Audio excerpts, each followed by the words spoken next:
Muy buenas noches, amados hermanos. Bienvenidos hoy a esta última sesión, probablemente última sesión. Vamos a ver si podemos cubrir los últimos puntos que nos corresponden a la lección, los dones del Espíritu Santo. Sabemos que pretendemos hacer un tratamiento calmado, un total, tomar en cuenta toda la evidencia posible, así que si el tiempo no nos permitiera cubrir todos los puntos, entonces la próxima semana culminaríamos para poder iniciar entonces lección nueva. Pero vamos a ver, creo que sí podemos hacerlo porque principalmente el punto de nuestra exposición esta noche tiene que ver con las objeciones que presentan aquellos que defienden el ejercicio o la realización de dones espirituales en nuestros días, las objeciones que ellos presentan al material que hemos estado explicando. Recuerden también que a pesar de que esta es una escuela virtual cuyos miembros es un grupo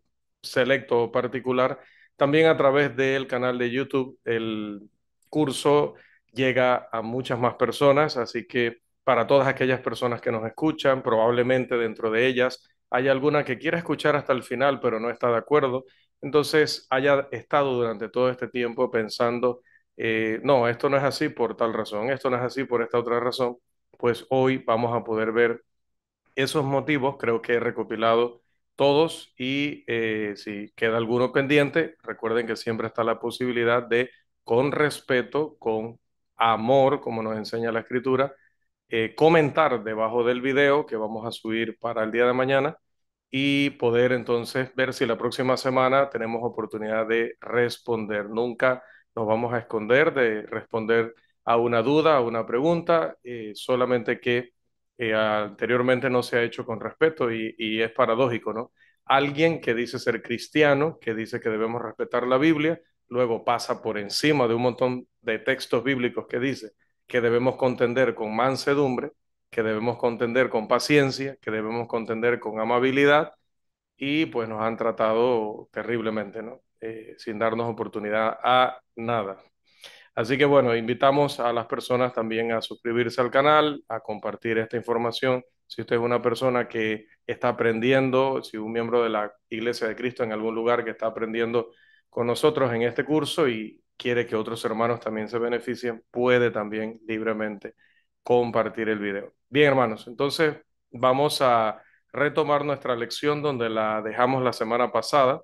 Recuerden que el último punto que tratamos la semana pasada tenía que ver con personas engañadas, porque es así, lamentablemente, en el mundo hay muchas personas que sinceramente han querido buscar a Cristo, han querido buscar la iglesia del Señor, pero en el camino, pues no han buscado adecuadamente y se han encontrado sectas, se han encontrado denominaciones, se han encontrado personas que no están interesados en enseñar la verdad sino en obtener algún beneficio, sobre todo monetario, o recibir adulación o tener un grupo que le considere pues un erudito, un rabino, no sé, ¿no?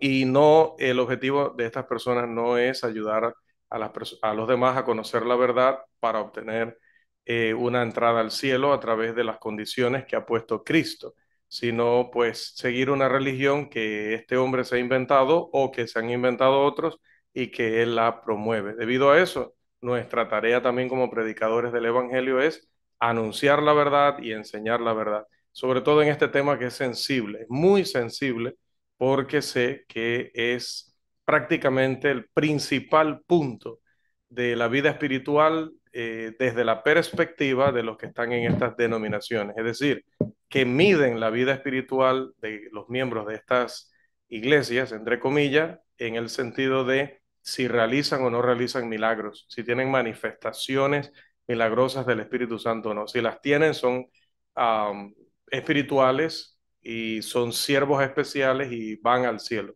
Y si no las tienen, probablemente son incrédulos o están en pecado o no han madurado. Entonces, por eso es que es un tema tan sensible, porque cuando uno toca esto, la persona dice, usted me está quitando de mi corazón, de mi mente, lo que yo he aprendido toda mi vida, que es la verdad, cosas que yo he visto y que he vivido que usted ni sabe. Bueno, en realidad sí las sabemos, porque como acontecen en todas partes del mundo, o por lo menos se dice que acontecen. Entonces tenemos información sobre ello y hoy vamos a hablar un poco de esto. Bien, decíamos la semana pasada que algunas personas seguirán siendo engañadas porque les falta amor a la verdad. Aunque crean que tienen amor a la verdad, pues no lo tienen. Lea segunda de Tesalonicenses 2:9 al 12 y verá que dice que hay personas que aunque tengan la verdad frente a sí, aunque se le argumente debidamente, aunque se le presente toda la evidencia, la persona no la va a aceptar porque, no porque no sea racional la verdad, no porque no sea convincente la verdad, sino porque la verdad va en contra de lo que él quiere y él desea, debido a que él quiere que su familiar muerto resucite o que él quiere que su familiar o pariente o amigo o pareja enfermo se levante de esa cama instantáneamente, él va a buscar donde le prometan eso y donde supuestamente le den eso. Que si la Biblia dice que eso es válido o no, es lo de menos. A él le interesa un resultado y él buscará el lugar donde se predique ese resultado, donde se ofrezca ese resultado. Entonces, ¿qué dice la Escritura? Que debido a que estas personas no aman la verdad, sino que se aman a sí mismos solamente, Dios les permitirá que la obra del error, que la obra del engaño, se muestre tan poderosa que los termine convenciendo y esto les va a llevar a la condenación. ¿Por qué? ¿Porque es culpa de Dios? No, es culpa de que ha tenido la verdad frente a sí y ha preferido la mentira. Isaías revela esto, cómo Dios envió un poder hacia allá en Isaías 28:9 al 13. Ahora, algunos podrían objetar a todo lo que hemos enseñado, no solamente en esta lección, sino en este curso, diciendo que ellos o alguien que conocen se curó de alguna dolencia. Eh, ya me coloqué allí en el punto que estamos tratando, ¿verdad? Personas engañadas. Mira ese hombre allá totalmente decepcionado porque se ha dado cuenta que lo tenían engañado durante mucho tiempo. Hay gente que ha estado engañada, pero cuando escucha esto ha logrado entender lo correcto y ha logrado entender la verdad. Hay hermanos incluso en la iglesia del Señor que por venir de un trasfondo sectario han creído, aún dentro de la iglesia del Señor, algunas cosas sobre el Espíritu Santo que no eran correctas. Y a través de este curso, por lo menos es nuestra oración y por lo tanto nuestra convicción, que seguro muchos de ellos han podido entender y comprender realmente, correctamente la doctrina del Señor y ahora están contentos entendiendo todas estas cosas. Pero bueno, habrá alguien por allí, sobre todo afuera de la iglesia del Señor que te dirá que conoce a alguien o tiene a alguien en su familia o que él mismo se ha recuperado de una dolencia. Este servidor no cuestiona, no duda, ¿sí? No niega. Yo quiero que quede eso muy claro. Yo no cuestiono, no dudo, no niego. Allí está llegando nuestro hermano Josué. Voy a permitir que el hermano Josué entre antes de desarrollar este punto.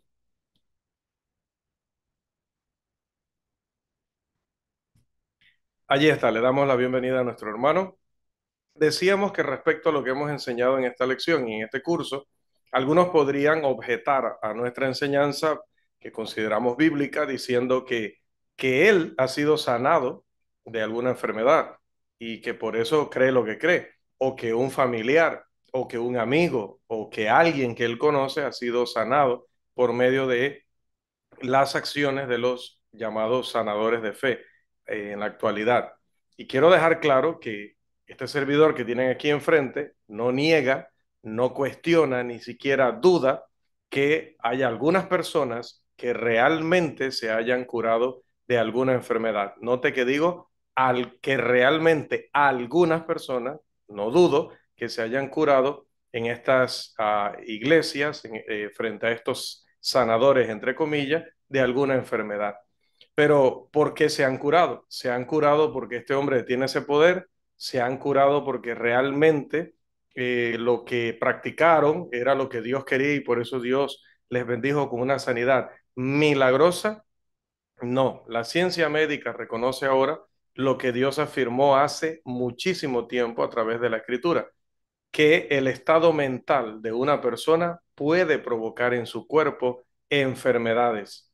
A veces se ha predicado en funerales de hombres y 1 o 2 años después se ha vuelto a predicar, pero en el funeral de la viuda de aquellos hombres que de repente contrajeron cáncer.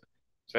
El hombre muere hoy y dentro de 2 años también estamos sepultando a la viuda que de repente, sin ninguna explicación, surge en ella un cáncer. ¿Por qué? Investigadores recientemente han vinculado el estado mental de una persona con el cáncer.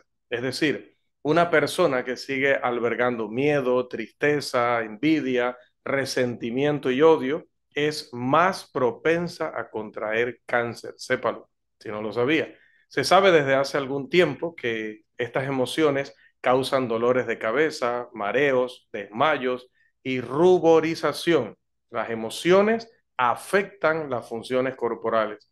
Entonces, ese sanador de fe convence a una persona que padece una de estas enfermedades que en medicina se llaman psicosomáticas, es decir, vienen de la psiquis o vienen de la mente y pasan entonces al soma, que es el cuerpo, por eso psicosomáticas.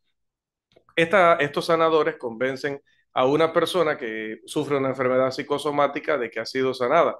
Y de esta manera, la misma persona elimina las causas psicológicas de la enfermedad. Al eliminar lo psicológico, elimina la consecuencia que era lo que se estaba viendo en su cuerpo. Esto está sumamente comprobado por la ciencia. ¿Han escuchado aquello de que no se muere por amor?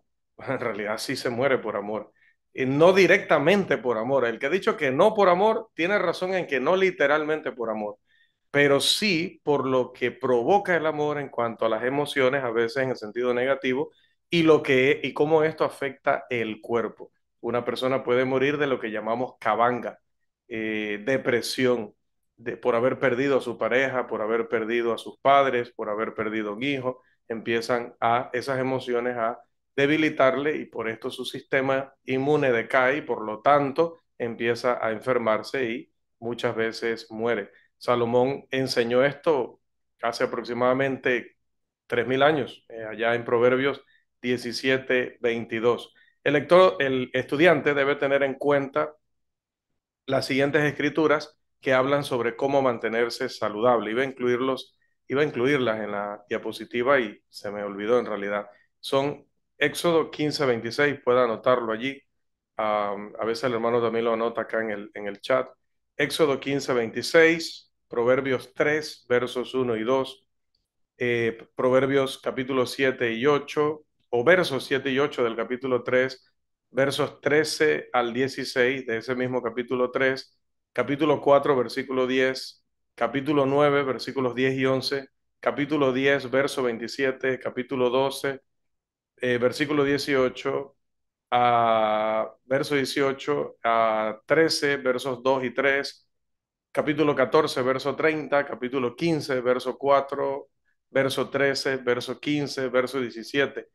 Estoy en Proverbios, ¿no? Capítulo 16, verso 24, capítulo 18, versos 20 y 21, capítulo 19, verso 23 y capítulo 25, verso 23. Si no ha podido anotarlos, igual pues quedan en el material que enviamos al final del curso, que para ese final faltan varios meses. Bien, vamos a citar aquí a alguien, eso sí, no se me ha olvidado, y vamos a reubicarnos acá, que es un experto. Este es un escritor estadounidense y cirujano, médico cirujano retirado, ya jubilado.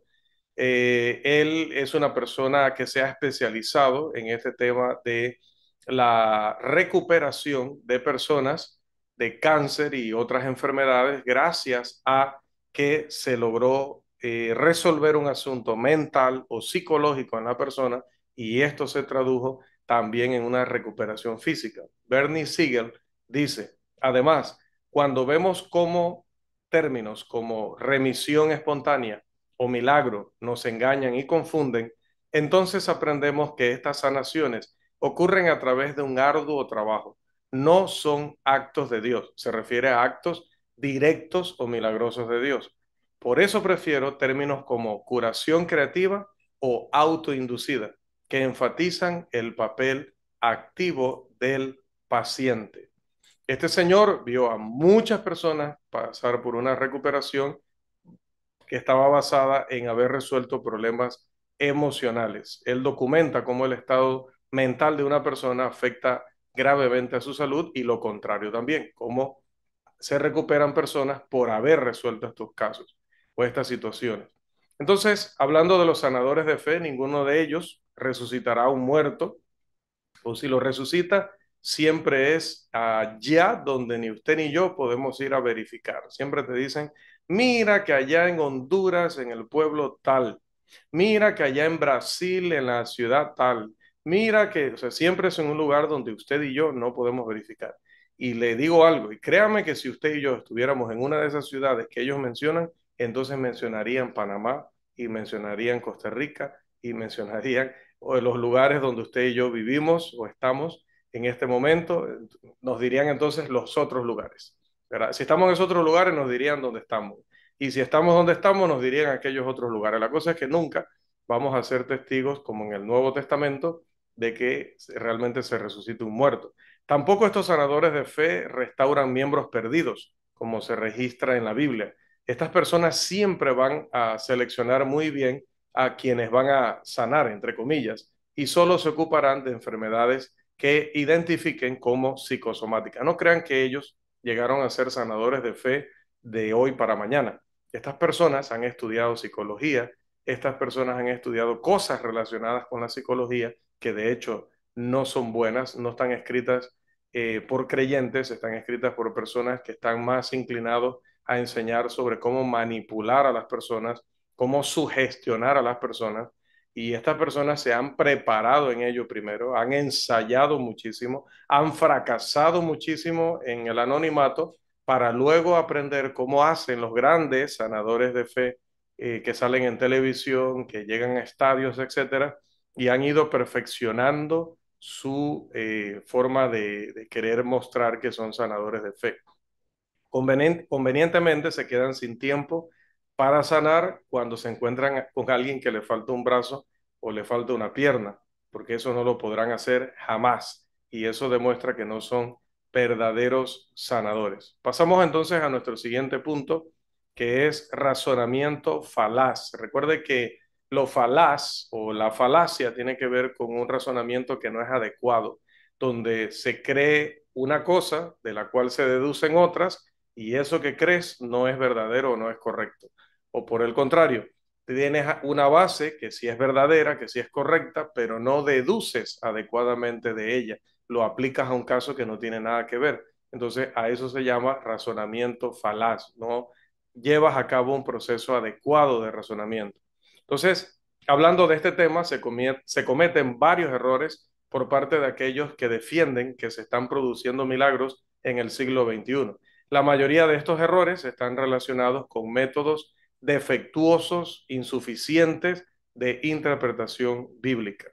¿Por qué lo digo? Porque el primer principio de interpretación bíblica que no se cumple en estos casos es aquel que falla en no preguntar a quién se dirige el pasaje que estamos citando para respaldar algo que creemos.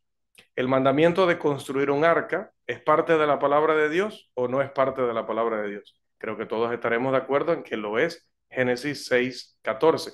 Pero ninguna persona sensata va a tratar de aplicar este mandamiento a sí misma, a pesar de que es un mandamiento de Dios, a pesar de que está escrito en la palabra de Dios. ¿Por qué? Porque los estudiantes modernos van a razonar correctamente. Primero, que el mandamiento de construir un arca solo fue dado a Noé y a nadie más.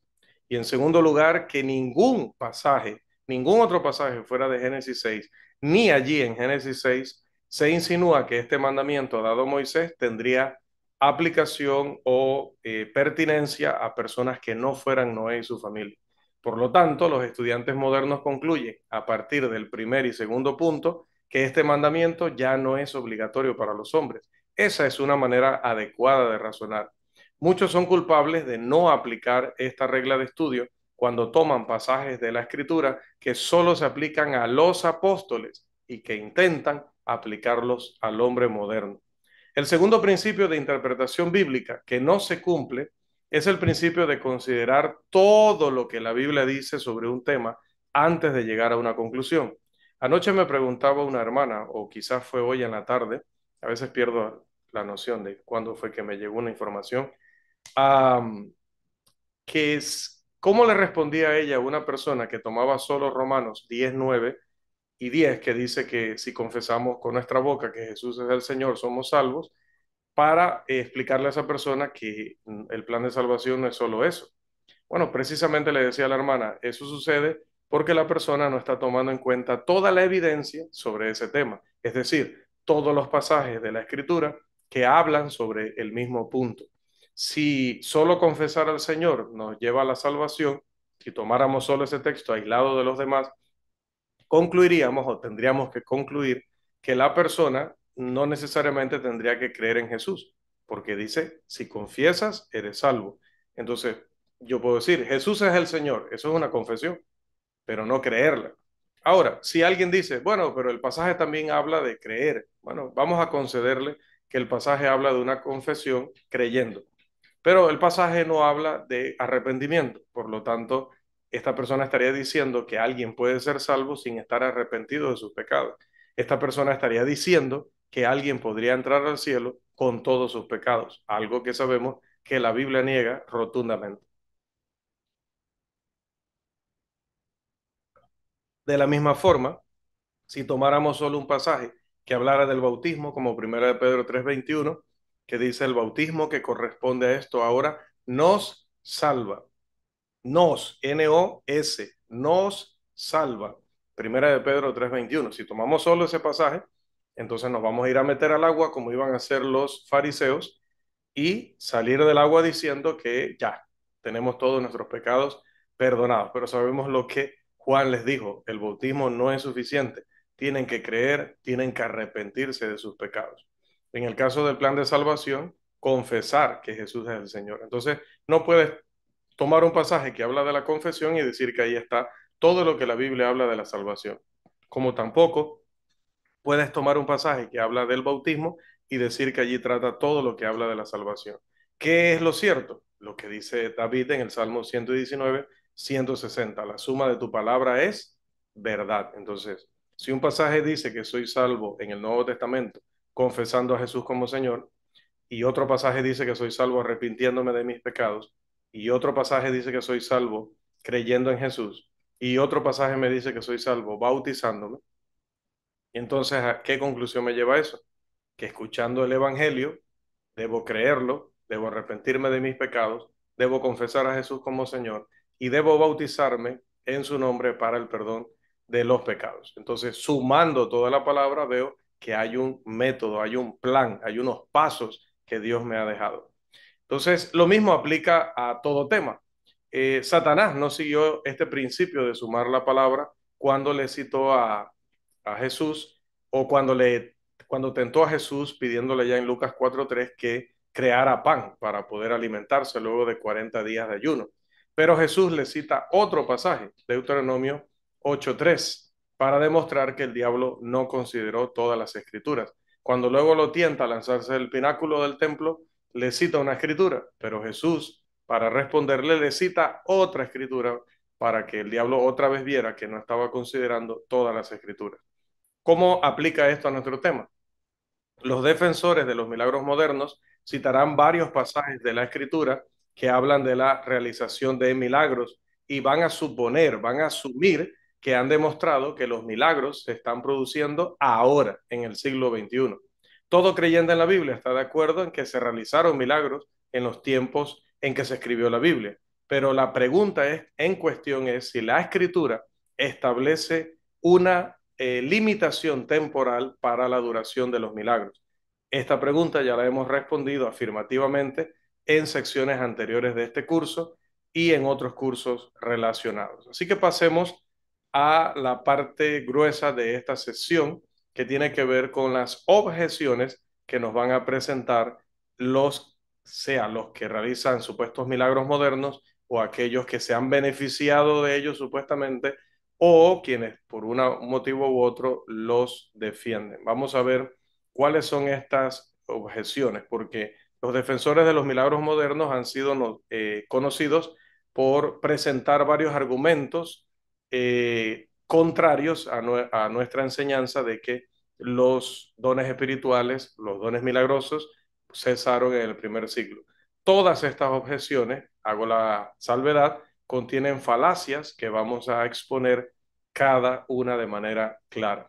Algunas objeciones se responden y cuando vamos a una más adelante tiene la misma respuesta que la anterior, así que allí no vamos a repetir para usar eficientemente el tiempo.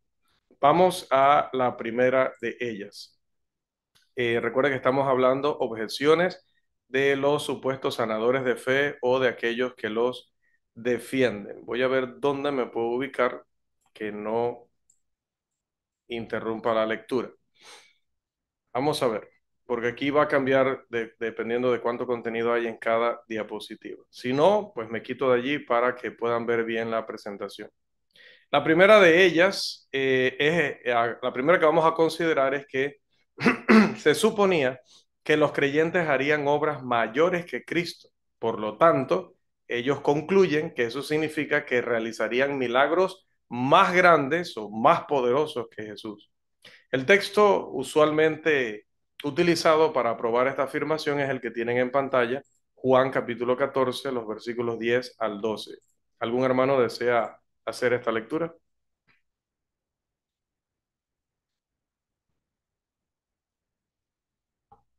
Juan 14, 10 al 12. A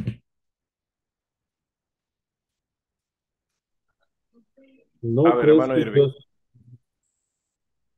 no crees que yo soy el Padre y el Padre en mí? Las palabras que yo os hablo, no las hablo por mi propia cuenta, sino que el Padre que mora en mí, Él hace las obras. Creedme que yo soy en el Padre y el Padre en mí. De otra manera, creedme por las mismas obras.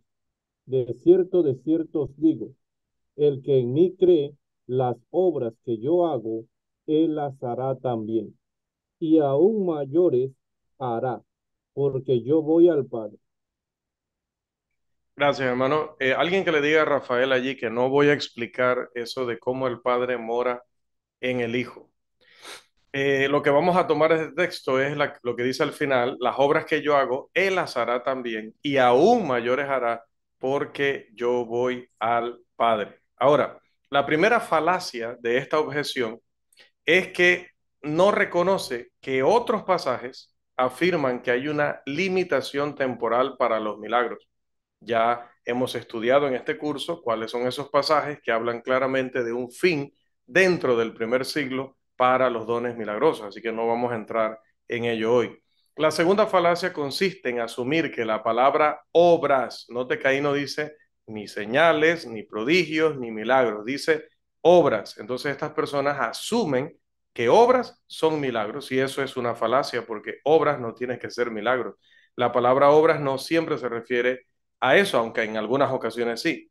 Por lo tanto, su significado va a depender del contexto. La tercera falacia radica en descuidar lo que están afirmando allí. Si esto se refiere a milagros, entonces estaría diciendo que el cristiano debe realizar milagros mayores que los que hizo Cristo. ¿Usted sabe qué quiere decir con eso? Quiere decir que el cristiano se tendrá, cuando muere, se tendrá que resucitar a sí mismo, pero de una forma más poderosa que Jesús. Que el cristiano hoy, en lugar de cruzar caminando un mar como el de Galilea, pues hoy cruzará un mar como el Pacífico o cruzará un mar como el Atlántico. Si ha alimentado Jesús a 5.000, pues hoy los cristianos alimentarán a toda África y así, por lo menos la parte de África que lo necesita. Pero no, el término obras no se refiere a milagros en este contexto. Había dos áreas en las que las obras de los discípulos serían mayores que la obra de Jesús. Porque primero, Jesús limitaría su obra solamente a la casa de Israel. Recuerde lo que dice Mateo 15:4. Él respondiendo dijo, no soy enviado sino a las ovejas perdidas de la casa de Israel. En cambio, a los discípulos que les dijo, en Marcos 16, 15 y 16, id por todo el mundo y predicad el evangelio a toda criatura. Así que allí tenemos una diferencia de magnitud, pero en cuanto a alcance. Bien, estas obras mayores implican predicar el evangelio a todo el mundo. En segundo lugar, el Señor no había predicado el evangelio en su totalidad a los apóstoles. Recuerde lo que dice Juan 16:12 respecto a la ayudador que iba a venir para enseñarles lo que todavía faltaba. Los apóstoles predicarían la voluntad completa de Dios al mundo entero cuando viniera el Espíritu Santo. Por lo tanto, en ese sentido también su obra sería mayor porque tendrían todo el conocimiento, serían guiados a toda la verdad. Vamos entonces a la segunda objeción. Esta es muy popular. Dice que dado que Dios nunca cambia, esto lo dice Malaquías 3:6 y decimos amén, y lo dice Hebreos 13:8 y decimos amén. Entonces el argumento es, si Dios nunca cambia y Él hizo milagros en un momento dado, Él debe hacer milagros hoy, porque si no los hace hoy, entonces ha cambiado, y eso iría en contra de estos pasajes que dicen que Él no cambia. La primera falacia de esta objeción radica en no reconocer que otros pasajes, perdón, establecen, vuelvo a repetir, una limitación temporal para los milagros. La segunda falacia consiste en descuidar las implicaciones de lo que están diciendo. Esta afirmación implica que Dios debe hacer todo hoy como Él lo hizo en el pasado. Debe hacer todo en el siglo XXI como Él lo hizo en el siglo primero, y no solo en el siglo primero, sino como lo hizo en los tiempos de Moisés, y no solo en los tiempos de Moisés, sino como lo hizo en la creación. ¿Usted se imagina eso? Entonces, debemos preguntar, Jesús resucitó de entre los muertos en el primer siglo. Entonces, Jesús debe resucitar hoy para que se pruebe que Dios no cambie. Dios envió una vez un diluvio para acabar con el mundo entero, allá en Génesis capítulo 6 al 9, pero Él prometió después que no lo enviaría. Entonces, allá hay un cambio. Según estas personas, ¿qué debe hacer Dios? ¿Debe enviar nuevamente un diluvio para decir que Dios no ha cambiado? El Dios inmutable, ese Dios que no cambia, no cambia en su naturaleza, pero ese Dios inmutable puede limitar por su propia voluntad sus acciones hacia el hombre sin cambiar lo que Él es. Una cosa es cambiar cómo Él hace una cosa y otra cosa es decir que Él ha cambiado como Dios.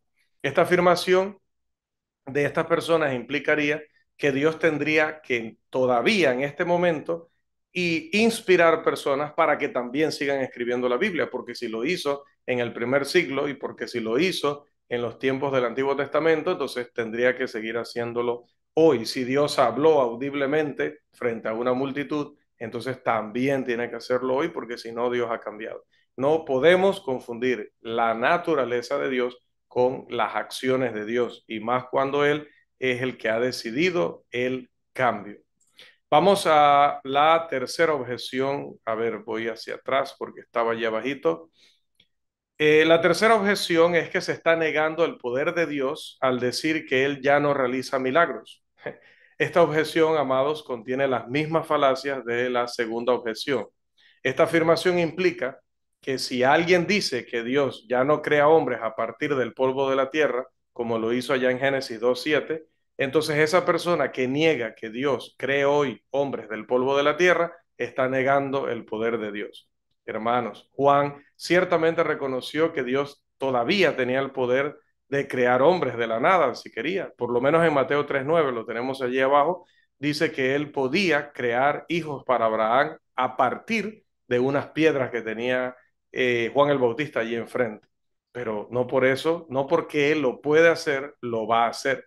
El poder de Dios está limitado por su palabra, no por incapacidad, porque Él no puede mentir. Y si Él ha revelado que ya no va a utilizar ese método, pues no lo utiliza, porque si lo utilizara, estaría, sí, exhibiendo su poder, pero estaría contradiciendo su palabra, lo cual sería contradecirse a sí mismo, lo cual autodestruiría a Dios. Dios no va a hacer algo en contra de su propia naturaleza.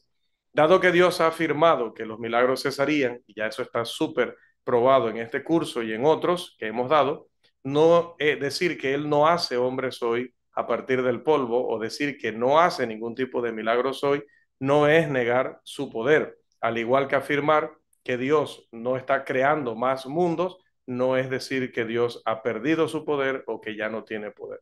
Esta objeción es muy sencilla de responder. Bueno, creo que todas en realidad, porque la Biblia es muy clara. Objeción número 4 dice que aquel que niega los milagros en la época moderna es porque no cree los milagros del todo. O sea, Por negar que existan hoy, dice que esta persona niega que existan en cualquier momento de la historia. Esta objeción contiene las mismas falacias e implicaciones que la tercera objeción.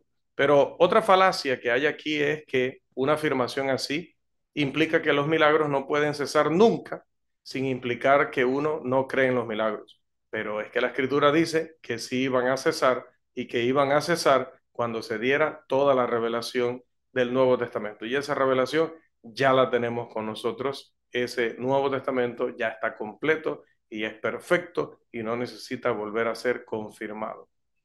Vamos entonces a nuestra quinta objeción. Tenemos 13 objeciones. Creo que sí nos dará el tiempo para cubrirlas. La quinta objeción, veré si mi garganta da para las 13, ¿no?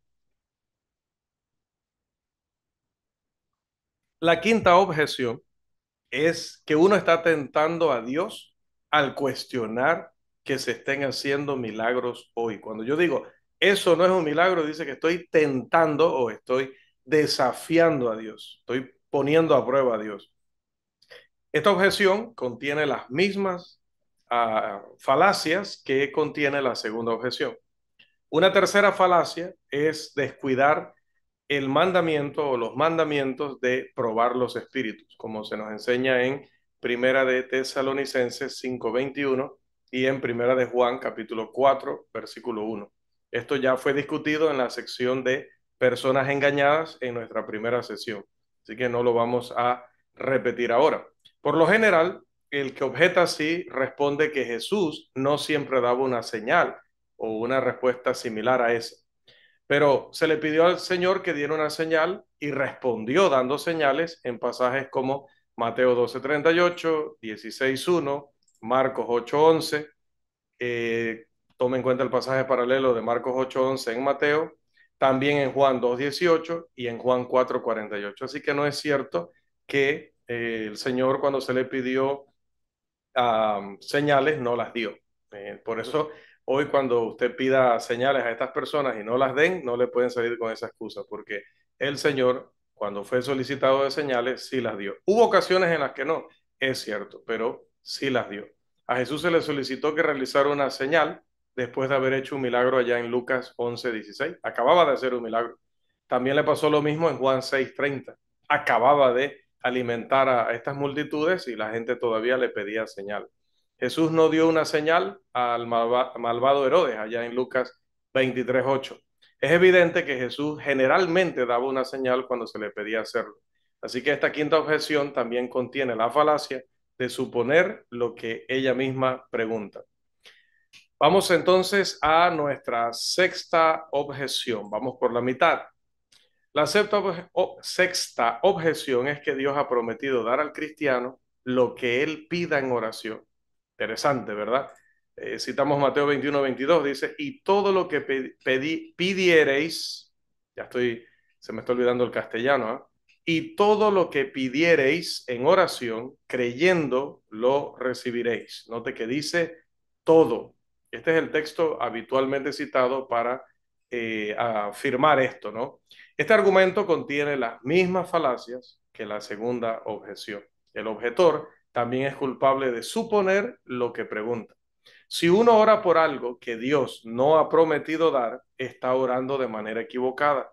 Lea Santiago capítulo 4, versículo 3. Esta objeción implica que Dios abriría el mar rojo nuevamente si el hermano Irving pues se lo pide en oración, así como realizaría obras similares como el derramar el Espíritu Santo o mandar maná del cielo o que caigan codornices, pues cada vez que el hermano Rafael ni siquiera está aquí, así que definitivamente quedó dormido con el niño y la esposa no realizó la tarea de despertarlo. Estaremos quitándole puntos al hermano Irving, que debe estar atento a que eso no suceda. Bien, dado que la mayoría de los pentecostales afirman que los milagros cesarán cuando Jesús regrese nuevamente, se contradicen, porque si ellos afirman que los milagros van a terminar cuando Jesús venga, pero por otro lado afirman que cuando Jesús venga va a instaurar un milenio donde solamente estarán los a creyentes, entonces, ¿qué va a pasar? Esos creyentes no van a poder gozar, no van a poder disfrutar de los poderes milagrosos durante 1000 años. Tienen que decidirse, porque según ellos, el texto de 1 Corintios 13 habla de cuando venga Jesucristo se acabarán los milagros. Pero por otro lado dicen que cuando venga Jesucristo va a instaurar el milenio. Entonces no habrá milagros en el milenio. Ellos no creen eso.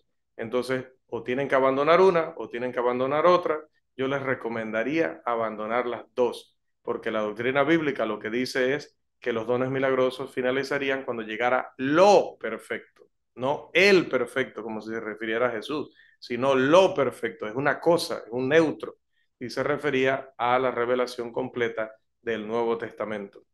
Bien, vamos a una premisa aquí que nos ayuda a comprenderlo claramente. La primera premisa diría, si Dios responde a las oraciones, entonces los milagros en los tiempos modernos son obra del Espíritu Santo. Segunda premisa, Dios responde a las oraciones. Conclusión, los milagros en los tiempos modernos son obra del Espíritu Santo. Esa sería la forma en la que razonan los que defienden esa posición o esta objeción. El estudiante debe recordar que en lógica y en argumentos, la consecuente es una condición necesaria para que el antecedente sea verdadero. ¿Qué queremos decir con eso? Que este argumento afirma implícitamente que es necesario que Dios realice un milagro para decir que ha respondido a las oraciones. Pero usted y yo sabemos que si así fuera, entonces, cada vez que pidamos por el pan diario de cada día, Él tendría que ponerlo literalmente en la mesa, porque si no lo pone de esa manera, si no nos da milagrosamente ese pan, entonces pues Él no estaría respondiendo a nuestras oraciones. Sabemos que eso no es bíblicamente correcto, por lo tanto, lo que asume este argumento es una falsedad. Bien, vamos a la séptima objeción, y es que los dones milagrosos, dicen, fueron prometidos a todos los cristianos. Y citan Hechos 2:39, que viene de Hechos 2:38, cuando dice, y recibiréis el don del Espíritu Santo. El 39 dice, porque para vosotros es la promesa, y para vuestros hijos, y para todos los que están lejos, para cuantos el Señor nuestro Dios llamare. Esto contiene las falacias de la segunda objeción. También implica que todos los cristianos recibirían un don milagroso, lo cual no es cierto, hermanos, porque Primera de Corintios, por ejemplo, que podríamos citar otros, pero Primera de Corintios 12:29 pregunta, y lo pregunta un apóstol, ¿son todos apóstoles? ¿Son todos profetas? ¿Todos maestros? Pero note lo último, ¿hacen todos milagros? No todos los cristianos tenían el don de hacer milagros. La promesa de Hechos 2:39, se va a considerar con más detalle en la siguiente lección acerca de el don del Espíritu Santo. Sí, esa es nuestra siguiente lección, es decir, la de la próxima semana, si Dios nos da vida, salud y oportunidad, y si en los 16 minutos que nos quedan de lección cubrimos las 13 objeciones. Pasemos entonces a la octava objeción. Por allí alguien, aunque no lo escriba ni lo escuche acá, está diciendo, hermano, entonces páselas, porque queremos entrar al tema del don del Espíritu Santo. Eso de que cuando bautizamos debemos decir o no debemos decir esa frase. Interesante. De hecho, les digo así brevemente, que mi estudio, mi investigación, voy a decir mi investigación, porque todos estudiamos. Investigación es ya cuando tú le dedicas todos tus esfuerzos, recursos y mucho tiempo y consideras todas las fuentes posibles al tema del Espíritu Santo. ¿Qué encendió eso? El tema del don del Espíritu Santo y si se debe decir esa frase o no cuando se bautiza a alguien. Eso encendió la alerta y a partir de allí empecé a investigar cuando un hermano dijo no se debe hacer.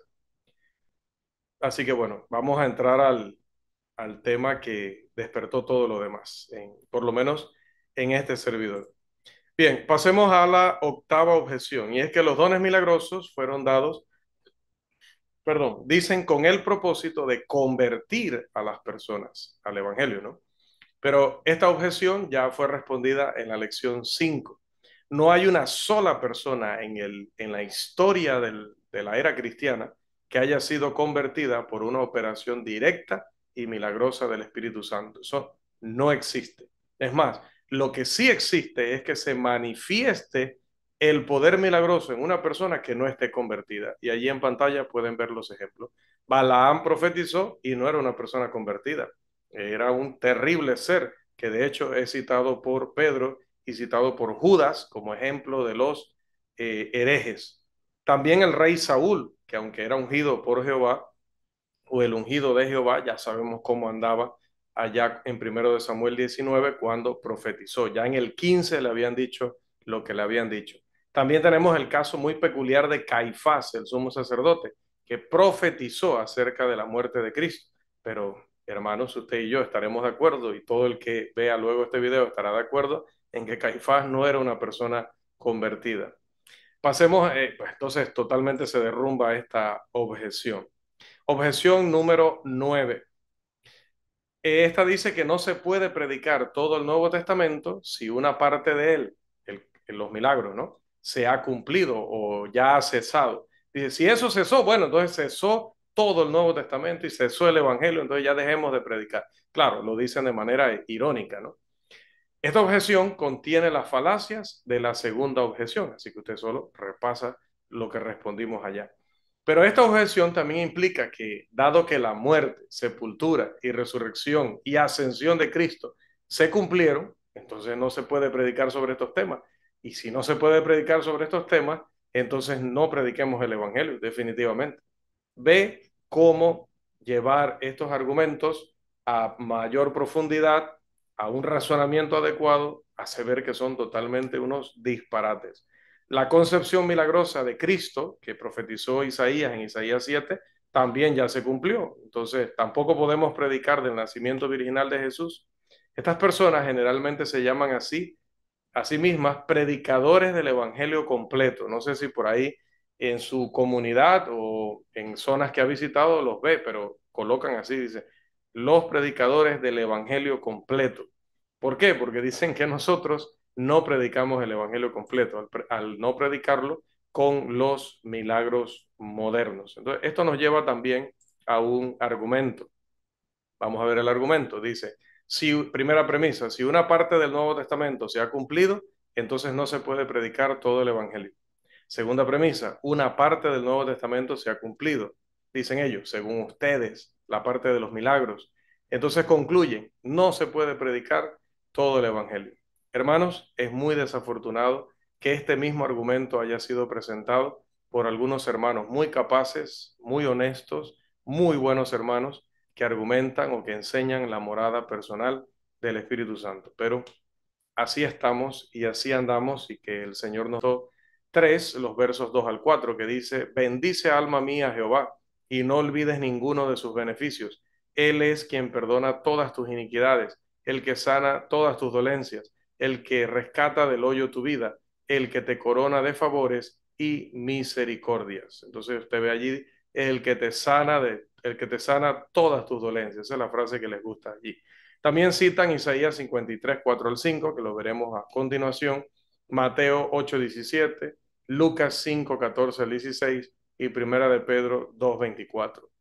Dado que Dios es el autor de todas las leyes de la naturaleza, todas las leyes físicas, si alguien ha sido sanado por el proceso natural de la aplicación de esas leyes físicas, totalmente se puede decir que esa persona ha sido sanada por Dios. Si el próximo martes usted me escucha con la voz totalmente correcta en su 100%, usted puede decir directamente que el hermano ha sido sanado por Dios. Pero usted no está diciendo ha sido sanado milagrosamente por Dios, o Dios me ha quitado esto milagrosamente, sino que entendemos que Dios lo ha hecho a través de que yo siga tomando lo que tenga que tomar y cuidándome como me deba cuidar para lograr una recuperación.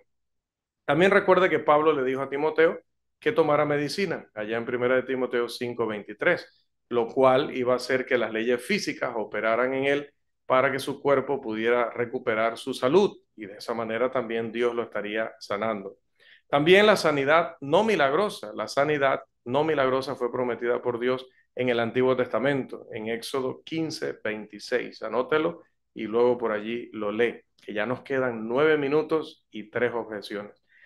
Dios dio mandamientos en el Antiguo Testamento, Dios dio mandamientos relacionados con una lista de cosas que ayudarían al israelita a ser un hombre o una mujer sana, cosas que tenían que ver con la dieta y cosas que tenían que ver con la higiene. Puede leer Levítico, los capítulos 11 al 15 y va a ver que a través de esas leyes Dios estaba cuidando la salud de su pueblo. Por lo tanto, Dios los estaba manteniendo saludables. Ya presentamos una lista abreviada de pasajes que se relacionan con la salud física en la sección personas engañadas, aunque no los pusimos en la presentación, pero los citamos para que los anotaran.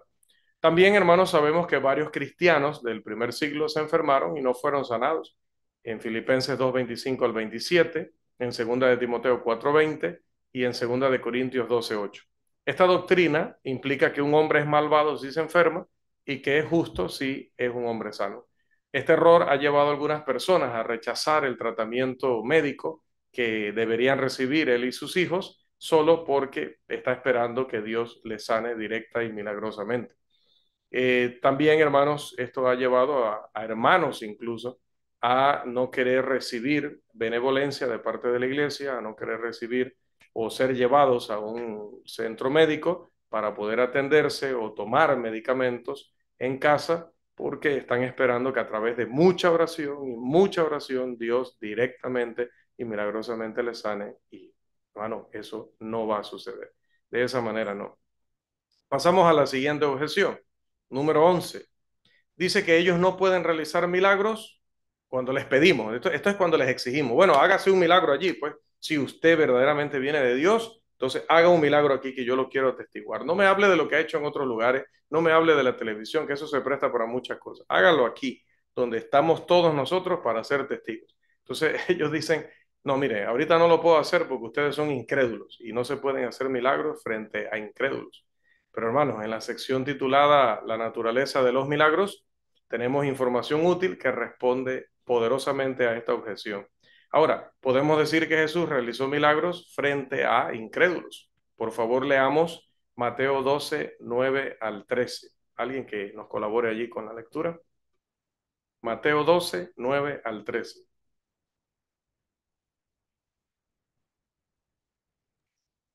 A ver, mano Irving. Pasando de allí vino a la sinagoga de ellos, y he aquí había allí uno que tenía seca una mano, y preguntaron a Jesús para poder acusarle: ¿Es lícito sanar en el día de reposo? Él les dijo: ¿Qué hombre habrá de vosotros que tenga una oveja, y si ésta cayera en un hoyo de, en un hoyo en día de reposo, no le eche mano y la levante? Pues, ¿cuánto más vale un hombre que una oveja? Por consiguiente, es lícito hacer el bien en los días de reposo. Entonces dijo a aquel hombre: extiende tu mano. Y él extendió, y le fue restaurada, sana como la otra. Gracias, hermano. Bien, si lee el contexto va a ver que definitivamente allí había incrédulos. También, hermanos, los apóstoles en Hechos 2, las manifestaciones milagrosas que tuvieron allí se dieron frente a incrédulos. Es que todavía no existía la iglesia. Ahí los que estaban eran un montón de incrédulos que se llegaron allí para o se reunieron allí para ver qué estaba pasando, porque habían oído y de esta manera podemos decir que también los apóstoles hicieron milagros frente a incrédulos. Cuando sanaron al cojo allá en Hechos 3, él no estaba esperando un milagro. Así que en ese momento también era un incrédulo. Y si vamos a 1 Corintios 14:22, dice que hablar en lenguas era una señal para los incrédulos. Así que es evidente que la iglesia del primer siglo realizaba milagros frente a ellos, es decir, frente a los incrédulos. Bien, objeción número 12. Y nos quedan 5 minutos. Objeción número 12 dice que la obra de un evangelista es milagrosa. Y como la iglesia del Señor en el siglo XXI sigue teniendo evangelistas, entonces los milagros deben continuar hoy para que los evangelistas puedan continuar hoy. Pero la palabra traducida evangelista en griego, dice Joseph Henry Taylor, significa portador de buenas nuevas, no hacedor de milagros, portador de buenas nuevas, de buenas noticias. En la iglesia primitiva, los evangelistas sí estaban dotados de una guía milagrosa y podían efectuar milagros, como vemos en el caso de Felipe, en el caso de Esteban. Sin embargo, otros pasajes establecen una limitación temporal a los milagros, que ya hemos demostrado, como he dicho, en otras lecciones y al principio de esta lección. También esta objeción implica que los apóstoles y profetas tendrían que continuar hoy, porque también ellos, esos ministerios que ellos tenían, eran acompañados, corroborados, confirmados por medio de los milagros. Esta afirmación también implica que los apóstoles continuarían incluso durante el llamado milenio, como enseñan ellos, porque entonces también se requeriría de su presencia en esa época, ¿no? De la que hablan ellos. Entonces, esta posición o objeción asume que no puede haber evangelistas sin milagros, pero cuando vamos allá a Hechos capítulo 18, versículos 24 en adelante, vemos a un evangelista allí, un poderoso evangelista, pero este poderoso evangelista no hacía milagros, y me estoy refiriendo a Apolos. Así que, aunque la naturaleza misma de la obra de un apóstol era milagrosa y la naturaleza misma de la obra de un profeta era milagrosa, no así con el evangelista. El evangelista solo tenía que aprender el evangelio y predicar el evangelio para ser evangelista. Vamos a la última objeción. Nos quedan 3 minutos, pero si no nos quedaran minutos, yo sé que todos dirían, hermano, termine, que nos quedamos 10 o 15 minutos más, porque queremos que la otra semana ya nos hable sobre esto del don del Espíritu Santo, porque estamos bautizando gente en nuestras congregaciones y no queremos cometer errores en lo que les enseñamos desde el mismo acto del bautismo. Bien, tercero, 13º. La sanidad está incluida en la obra de la expiación. Estos señores les dije que citan Isaías 53, 4 al 5. Vamos a leer ese pasaje, por favor. Isaías 53, versículos 4 y 5. Amén. Ciertamente llevó él nuestras enfermedades y sufrió nuestros dolores, y nosotros le tuvimos por azotado, por herido de Dios y abatido, mas él herido fue por nuestras rebeliones, molido por nuestros pecados, el castigo de nuestra paz fue sobre él, y por su llaga fuimos nosotros curados. Gracias, hermano. Esta afirmación tiene todas las falacias de la objeción número 10. ¿Se acuerdan cuál era la número 10? La número 10 dice que los milagros deben continuar porque eran para el beneficio físico del cuerpo del cristiano. Bien, Isaías dice, sobre todo allí lo que está en rojo, por su llaga fuimos nosotros curados. Eh, Esto pasa por alto el hecho de que la sanidad de Isaías, capítulo 6, versos 9 al 10, se equipara o es equivalente de el perdón de pecados, como podemos verlo en Mateo 13, 14 al 15, en Marcos 4, 12 y en Primera de Pedro 2, 24. Pasa por alto que el pecado en la Biblia es llamado metafóricamente una enfermedad en muchos pasajes. Por ejemplo, lea Isaías 1, 5 al 6. Bien, amados, estas son las 13 objeciones que por lo menos he recopilado y entiendo que son las que siempre están pululando por allí en el ambiente. Así que haciendo un resumen de la lección, tanto de la primera sesión como de esta segunda sesión, para concluirla, se le han presentado al estudiante y a todos aquellos que luego vean este curso las características bíblicas de un milagro. ¿Qué es realmente un milagro y por qué no debemos llamarle milagro al amanecer, a que alguien sobreviva a un accidente de tráfico, a que un niño nazca, etcétera? Y de esta manera podemos identificar que lo que la gente llama milagros hoy son señales falsas que solamente buscan confundir para llevar a condenación, y nosotros no queremos ir a condenación. También se ha demostrado que los milagros han cesado porque todos los propósitos asociados con los milagros ya se han cumplido. Y por último, hemos considerado varios argumentos y objeciones que no tienen absolutamente ningún fundamento en la Biblia. Así que hemos concluido, creo que satisfactoriamente, nuestra lección, los dones del Espíritu Santo. Así que hasta aquí nuestra lección.